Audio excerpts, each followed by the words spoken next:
স্বাগত ভোটের ট্রেনে আপনাদের সঙ্গে আছি আমি নাজমুস সাকিব। যখন নির্বাচনের একটি সম্ভাব্য সময় জানানো হলো তা নিয়ে আবারও প্রশ্ন রাজনৈতিক দলগুলোর। কেউ বা প্রশ্ন তুলছেন সময় বেশি কম নিয়ে, আবার কেউ বা চায় নির্দিষ্ট রোডম্যাপ। অন্তর্বর্তী সরকারের দেওয়ার সময় নিয়ে যখন রাজনৈতিক দলগুলোর এমন নানা মতামত, তখন এই নির্দিষ্ট সময়টাই বা কতটা যৌক্তিক হলো তা নিয়ে ভোটের ট্রেনের 25তম পর্বে আলোচনা করতে চাই। আজকে সারাদিনই রাজনৈতিক দলগুলো তারা নির্বাচন নিয়ে নানা ধরনের কথাবার্তা বলেছেন। আমরা একটু দেখে আসতে চাই যে আজকে কোন কোন রাজনৈতিক দলগুলো কথা বলেছেন। শুরুতেই দেখতে চাই যে আজকে কিন্তু বিএনপির স্থায়ী কমিটির সদস্য সালাউদ্দিন আহমেদ বলেছেন যে সরকার আন্তরিক হলে 4 থেকে 6 মাসের মধ্যে নির্বাচন সম্ভব। এছাড়াও কিন্তু বিএনপির যিনি স্থায়ী কমিটির সদস্য ডক্টর এজেডএম জাহিদ হোসেন তিনিও কিন্তু কথা বলেছেন যে নির্বাচন নিয়ে প্রধান উপদেষ্টার বক্তব্যের পর প্রেস সচিবের সময় বাড়ানোর চেষ্টা বিভ্রান্তি সৃষ্টি করবে। দুজনেই কিন্তু একটি অনুষ্ঠানেই কথা বলেছেন এবং এইখানে দেখা যাচ্ছে যে যেহেতু 4 থেকে 6 মাসের কথা বলেছেন, যদিও অন্তর্বর্তী সরকার কিন্তু একটা সময় দিয়ে দিয়েছে যে 1 বছর থেকে 1.5 বছর কিন্তু সময়ের মধ্যে তারা নির্বাচন করতে চান। এবং সেক্ষেত্রে প্রেস সচিবও কিন্তু তিনি গতকালকে তিনি বলেছেন যে সেই সময়টা 1.5 বছর পর্যন্ত হতে পারে। এবং এটা নিয়ে ডক্টর এজেডএম জাহিদ হোসেন বলছেন যে এই সময়টা, অর্থাৎ প্রধান উপদেষ্টা যে সময়টা বলছেন তার মধ্যে প্রেস সচিব যেটা বলেছেন সেটা নিয়ে এক ধরনের বিভ্রান্তি কিন্তু তৈরি হতে পারে। এবং এখানে আমরা দেখতে পাচ্ছি যে জাতীয় নাগরিক কমিটির আহ্বায়ক নাসির উদ্দিন পাটোয়ারিও কিন্তু কথা বলেছেন।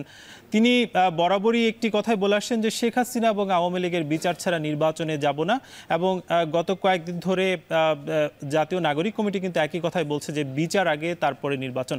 এবং জাকের পার্টি আজকে কথা বলেছেন যে জাকের পার্টির অতিরিক্ত মহাসচিব মাহবুবুর রহমান হায়দার তিনি যেটা জানাচ্ছেন যে নির্বাচনে ভোটিং ব্যবস্থা রাখতে হবে। এবং তিনি যেটা জানাচ্ছেন যে যারা প্রবাসী রয়েছেন তারাও যাতে ভোট দিতে পারেন তার জন্য ভোটিং ব্যবস্থাটা চালু রাখলে তারা কিন্তু এই ভোটের ব্যবস্থার মধ্যে আসতে পারবেন। তো সব মিলিয়ে আসলে বলা যায় যে আজকে যারা রাজনৈতিক দলগুলোর যারা আছেন তারা কিন্তু ভোটের যে সময়টা সেটা নিয়ে কিন্তু কথা বলেছেন।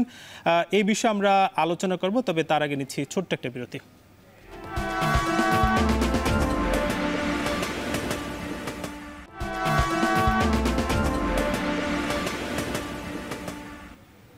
ফিরে এলাম বিরতির পর, দেখছেন ভোটের ট্রেন। আমরা বিরতির আগে আলোচনা করছিলাম যে রাজনৈতিক দলগুলো নানা ধরনের কথাবার্তা বলেছেন।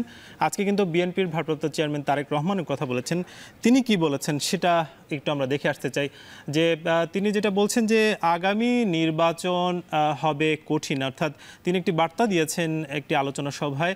এবং সেখানে কিন্তু বলেছেন যে 31 দফা আগামী নির্বাচনের আগে বাস্তবায়ন করতে হবে। অর্থাৎ বিএনপি যে 31 দফা দিচ্ছে সেটা কিন্তু আগামী নির্বাচন, অর্থাৎ আগামী 1 থেকে 1.5 বছরের মধ্যেই তারা কিন্তু বাস্তবায়ন করতে চায়।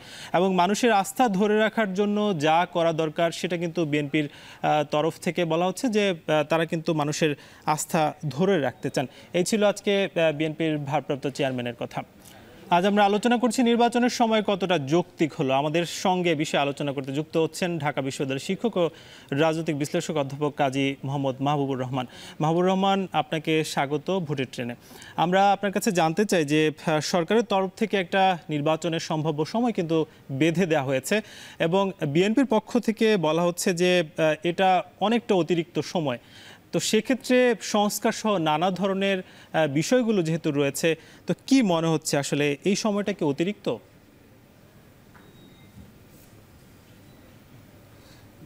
এটা অতিরিক্ত কি না সেটা মানে সেই প্রশ্নটার সমাধান করা যাবে আসলে আমরা কি সংস্কার চাই এবং কতটুকু সংস্কার চাই।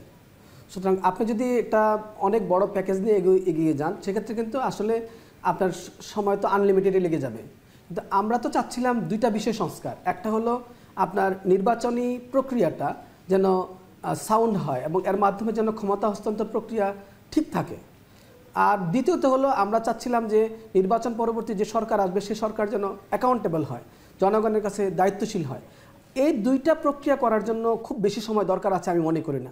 তবে আমরা আরও অনেক সংস্কার চাই, কিন্তু সেই সংস্কারগুলো তো ক্ষমতায় আসা রাজনৈতিক দলগুলোর জন্য রেখে দিতে হবে এবং তারা যেন এই সংস্কারগুলো বাস্তবায়ন করে সেই জবাবদিহিতাটা যেন তাদের থাকে সেটা নিশ্চিত করার যে মেকানিজম সেইটা এই সরকার তৈরি করে যেতে পারতো। তাহলে এই 3টা সংস্কার যদি করা হয় তাহলে তো আসলে সময় এত লাগার কথা না। কিন্তু এই 3টা সংস্কার কি, মানে সংস্কার আসলে কিভাবে প্রায়োরিটি পাবে সেইটা যদি আমরা ঠিক না করি, এবং এর জন্য রাজনৈতিক দলগুলোর সাথে আলাপ আলোচনা দরকার ছিল সরকারের, যে আপনারা কি সংস্কার চান এবং আমরা কি সংস্কার চাই, এই সংস্কারের কোন অংশটা মাহবুবুর রহমান একটু থামাতে চাই আমরা। আসলে আপনি বলছেন যে 3টা সংস্কার, তো সেক্ষেত্রে 6টা কমিশন কিন্তু গঠন করা হয়েছে, তো বাকি সংস্কারগুলো কি এই সময়ের মধ্যে করা কতটা জরুরি? আচ্ছা, আমি আপনাকে বলি যে আমরা তো আসলে এই সরকারের কাছে সংস্কার বাস্তবায়ন করার কোনো মেকানিজম নাই। সুতরাং এই সরকার আসলে কি করতে পারে? সরকার প্রধানত করতে পারে হলো সংস্কারের সাজেশন দিতে পারে, এক। দ্বিতীয়ত হলো সেই সাজেশনগুলোকে সে অধ্যাদেশ আকারে জারি করে যেতে পারে, অথবা সর্বোচ্চ গণভোটের মাধ্যমে এগুলোকে কার্যকর মানে অ্যাকসেপ্টেবল করতে পারে। তো এখন আপনি যদি এই কাজগুলো করার জন্য তো আসলে একটা মানে লিমিটেড টাইমে হলেই যথেষ্ট, কিন্তু এক্ষেত্রে যদি আমরা সেইটা চিন্তা না করে আরও যে সংস্কারগুলো এনেছি সেগুলো সাজেশন আকারে থেকে যাবে, এবং পরবর্তী নির্বাচিত সরকারেরই দায়িত্ব হলো সেগুলো বাস্তবায়ন করা। কিন্তু সেই সাজেশনগুলো যে নির্বাচিত সরকার বাস্তবায়ন করবে সেইটা কিন্তু আমাদেরকে নির্বাচিত সরকারকে বাধ্য করার ব্যবস্থা এই সরকারকে করে যেতে হবে। তো এই কাজটা যদি মোটা দাগে হয়, বাংলাদেশ কিন্তু ট্র্যাকে উঠে যেত, এবং সেই ট্র্যাকে উঠে গেলে কিন্তু আমরা আসলে পিছিয়ে যেতাম না। তো আমরা যদি বিরাট সংস্কারে মনোযোগ দিই তাহলে কিন্তু এমন হতে পারে আমরা কিন্তু মানে এই কম্প্রিহেনসিভ সংস্কারের জায়গা থেকে ফোকাস হারিয়ে যেতে পারে।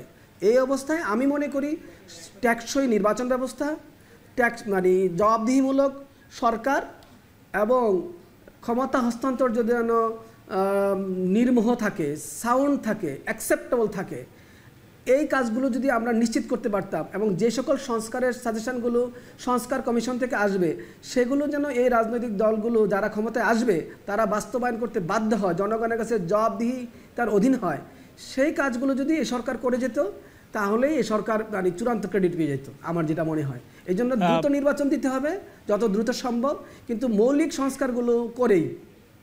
জি মাহবুবুর রহমান, আপনার কাছে আরেকটা প্রশ্ন নিয়ে আমরা ফিরবো, যে যেহেতু সংস্কার কমিশন গঠন করা হয়েছে এবং রাজনৈতিক দলগুলোর সঙ্গে একটা কিন্তু মতের যে পার্থক্য সেটা কিন্তু এখন দেখা যাচ্ছে, এবং এই যে সংস্কার কমিশনের মাধ্যমে আরও একটা কমিশন গঠন করা হবে, তারা নির্বাচনের সময় কিংবা রাজনৈতিক দলগুলোর সঙ্গে ঐক্যমতের মাধ্যমে একটা সময় ঘোষণা করবেন, তবে সেইটার কতটা রাজনৈতিক দল এবং সেই কমিশনের সঙ্গে কতটা ঐক্যমতে পৌঁছায় সেই বিষয়ে আমরা আপনাকে আরেকটি প্রশ্ন করব, তবে তার আগে ভোটের ট্রেনে ছোট একটা বিরতি নিচ্ছি।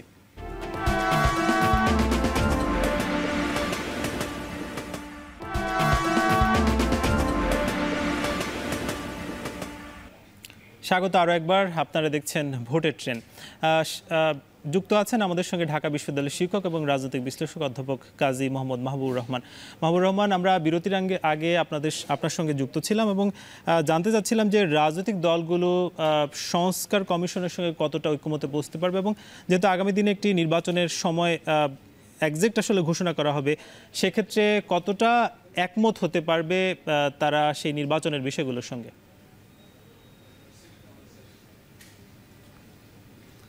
Thank you. আসলে নির্বাচনের বিষয়গুলোর ব্যাপারে রাজনৈতিক দলগুলোর সাথে সরকারের একমত হতে হবে। এই ঐক্যমত ছাড়া মানে এই রাষ্ট্রের এই যে ক্রাইসিস, এই ক্রাইসিস থেকে উদ্ধার করা যাবে না। সো ক্রাইসিস থেকে উদ্ধার করার জন্য কিন্তু রাজনৈতিক দলগুলোও চায়, সরকারও চায়। সুতরাং দুই পক্ষ কিন্তু একটা জায়গায় কনফার্ম আছে যে এটা তারা দুই পক্ষই চাচ্ছে যে তারা মানে এই রাষ্ট্রকে সংস্কারের মাধ্যমে একটা সরকার যেন দায়িত্বশীল হয়ে আসে এবং নির্বাচন ব্যবস্থা যেন সাউন্ড হয়, এবং এক্ষেত্রে কিন্তু অলরেডি আমাদের ক্যাটার গভর্নমেন্ট ফিরে আসছে। তো এই অবস্থায় রাষ্ট্র ট্র্যাকে কিন্তু উঠে যাচ্ছে আস্তে আস্তে, যে ক্যাটার গভর্নমেন্ট ফিরে আসা। তো এখন এই সরকারের প্রায়োরিটি দেওয়া দরকার ছিল যে যদি সে নির্বাচন কমিশন সংস্কার এবং নির্বাচন রিলেটেড সংস্কারের কাজগুলোকে প্রায়োরিটি দিয়ে, এবং আমি যেটা আগে আপনাকে বললাম সেই কাজগুলো যদি করতো জবাবদিহিমূলক সরকার নিশ্চিত করার জন্য, এবং এক্ষেত্রে যদি প্রাধান্য দিয়ে থাকে তাহলে কিন্তু রাজনৈতিক দলগুলো আমার কাছে মনে হয় না সরকারের সাথে দ্বিমত পোষণ করবে, কারণ রাজনৈতিক দলগুলো তো এগুলো চাচ্ছে, এবং প্রধান রাজনৈতিক দলগুলো তো অলরেডি সংস্কারের কিছু প্রস্তাব নিজেরাই দিয়েছে। সুতরাং এই প্রস্তাবগুলো কিন্তু সরকারের সাথে অনেকগুলোই যায়। যেহেতু রাজনৈতিক দলগুলোর সাথে সরকারের সংস্কারের ইস্যুতে, সংস্কারের বিভিন্ন পয়েন্টে কোনো অমিল নাই, এক, দ্বিতীয়ত হলো রাজনৈতিক দলগুলো নির্বাচন চায়, সরকারও নির্বাচন চায়, কিন্তু আসলে সময়টা নিয়ে প্রবলেম। তো এই সময়টা একটু আগে পিছিয়ে নেওয়ার ব্যাপারে রাজনৈতিক দলগুলোকে যদি বোঝানো যায় সরকার, অথবা রাজনৈতিক দলগুলো যদি সরকারকে বোঝাতে পারে, এটা তো খুব বেশি মতপার্থক্যের জায়গা না। আমরা আসলে আপনি বলছেন, কিন্তু আসলে এই সংস্কার যদি হয়ও সেক্ষেত্রে রাজনৈতিক দলগুলো সেই সংস্কার কি ধরে রাখতে পারবে? কারণ এখন আমরা দেখছি যে চাঁদাবাজি সহ নানা ধরনের অনৈতিক কাজ কিন্তু এখনো রয়ে গিয়েছে।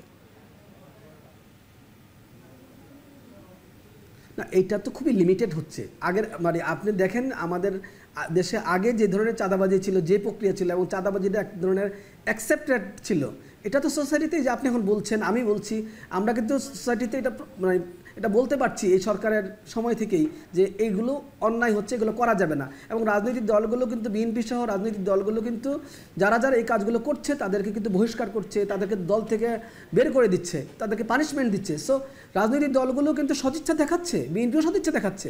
সো আমার মনে হয় যে সরকার যদি প্রধান রাজনৈতিক দলগুলো সহ অন্য সকলের সাথে বসে একটা বোঝাপড়ায় আসে যে তারা 2.5 বছর মানে 2026-এর জুন পর্যন্ত যাচ্ছে, হয়তো রাজনৈতিক দলগুলো এত সময় দিতে চাচ্ছে না, কেন চাচ্ছে সেটা যদি রাজনৈতিক দলগুলোকে ক্লারিফাই করা যায় এবং তারা যদি একে অপরের সাথে একটা বোঝাপড়ার মধ্যে আসে, তাহলে তো এটা প্রবলেম থাকার কথা না। আমার তো মনে হচ্ছে দুইটা ইস্যুতে তো একমত হয়েই আছে, সংস্কার করবে এবং কিছু কিছু পয়েন্টে সংস্কার করতে হবে, এটাতে রাজনৈতিক দল এবং সরকার একমত হয়ে আছে। শুধু সংস্কারের সদিচ্ছা কিন্তু দেখাচ্ছে বলছিলেন মাহবুবুর রহমান। আপনি আমাদের সঙ্গে যুক্ত হয়েছেন, এজন্য অনেক ধন্যবাদ। আমাদের সঙ্গে যুক্ত ছিলেন ঢাকা বিশ্ববিদ্যালয়ের শিক্ষক এবং রাজনৈতিক বিশ্লেষক মাহবুবুর রহমান। আমরা একটু আলোচনা করতে চাই যে সংসদীয় আসন 25 কুড়িগ্রাম 1 নিয়ে। সেক্ষেত্রে দেখা যাচ্ছে যে কুড়িগ্রাম 1-এর সীমানা ভুরুঙ্গামারী থেকে এবং নাগেশ্বরী উপজেলা, এই দুইটা উপজেলা নিয়ে কিন্তু সংসদীয় আসন 25, এবং সেখানে ভোটার রয়েছেন 2023 সাল অনুযায়ী 4,61,416 জন মোট ভোটার, এবং পুরুষ ভোটার 2,27,805 জন, এবং নারী ভোটার এখানে কিছুটা বেশি 2,33,611 জন। তো আমরা প্রতিদিনই আসলে সংসদীয় আসন নিয়ে কিন্তু আলোচনা করি। তো সেক্ষেত্রে মাত্রই দেখে নিলাম যে কুড়িগ্রাম 1-এর যে আসনটি সেখানে কত ভোটার রয়েছেন এবং কত সীমানা কোনটা নিয়ে। আজকে আসলে ভোটের ট্রেনে আমরা আলোচনা করছিলাম বিশ্লেষকের সঙ্গে, এবং রাজনৈতিক ব্যক্তিত্ব যারা রয়েছেন তারা কিন্তু সারাদিন যেই কথাগুলো বলেছেন সেই বিষয়গুলো কিন্তু উঠে এসেছে, এবং সেখানে দেখা গেছে যে একটি নির্দিষ্ট সময় কিন্তু রাজনৈতিক ব্যক্তিত্ব যারা রয়েছেন তারা কিন্তু চেয়েছেন, এবং অনেকেই বলেছেন যে যেই সরকারের পক্ষ থেকে যে সময়টা দেওয়া হয়েছে তার কম সময়ের মধ্যেও কিন্তু নির্বাচন সম্ভব বলে তারা জানাচ্ছেন। আজকে আমাদের সঙ্গে থাকার জন্য ধন্যবাদ, এবং আগামীকাল নতুন কোনো বিষয় নিয়ে আমরা আলোচনা করব। ততক্ষণ পর্যন্ত সবার জন্য শুভকামনা।